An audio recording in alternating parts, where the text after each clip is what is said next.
Ang Magnolia Chicken Templados nga ba ay malamang palitan na itong si Coach Chito Victorero. Ito ngayon ang usap-usapan dahil itong Magnolia ngayon kinakailangan ng manalo dito sa TNT para makaabante sa semis. So bale lumalabas dito winner take all na yung susunod din ang laban at kapag natalo Magnolia daw baka huwag na tayo magulat kung ito si Topex Robinson ang papalit na dito kay Coach Chito Victorero. Base dito sa mga reports ng mga insider sa kampo ng Magnolia, matagal-tagal na raw minamataan ng hot shots itong si Robinson. Dahil nakita naman natin, hindi lang dahil dito sa stint niya sa UAAP, kung hindi maski na nung nasa PBA pa itong si Robinson, maganda na ipapakita niya para dito sa PBA. Kaya nga hindi na nakapagtataka na itong Magnolia Chicken Templados ngayon ay talagang hinahanap na yung posibilidad na makuha itong si Topex Robinson.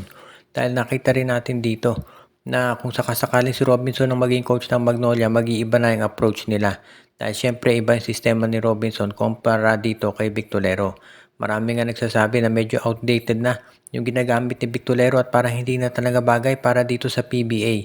At yan ang dahilan kung bakit sa ngayon naghahanap na talaga ng maipapalit itong Magnolia.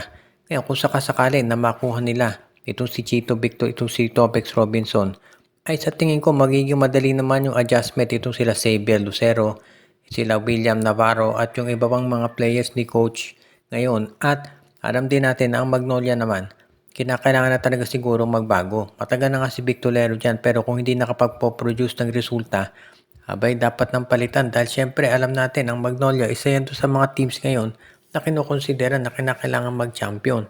Dahil malaki din yung ginagastos dyan ng SMC at alam natin na may presyo na rin dito sa Magnolia na mag-deliver ng kampyonato dahil 6 seasons na nga sila na hindi nagcha-champion. Samantala naman ang balita natin, ito raw Rain or Shine Elasto Painters ay nagre-ready na gumawa ng isang big move at kukuha sila ng isang player na makapagdadagdag pa dito sa kanilang kupunan at yan ay itong si Pau Habillonar.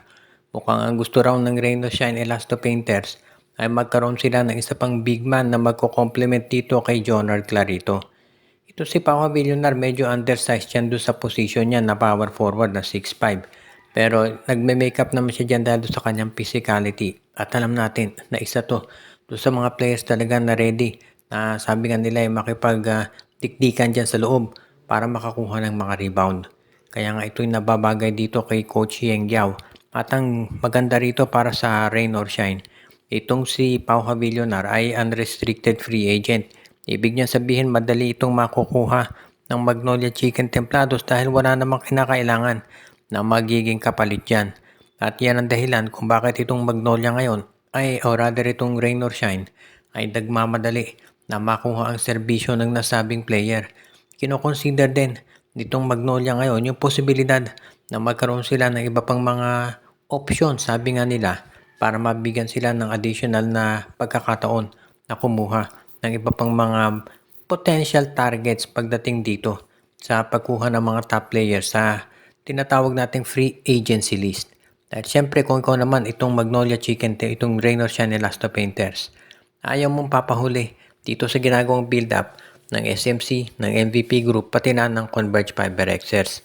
Kaya nga ngayon hindi na tayo magugulat kung ito nga si Pau Habillonar ay mapunta dito sa Rain or Shine at sigurado naman na yung style na laro nito ay mag-fit in talaga para dito kay Coach Yeng. At yan ang dahilan kung bakit ngayon masaya ito si Yeng Giao dahil mukhang meron na naman siya makukuha na top player.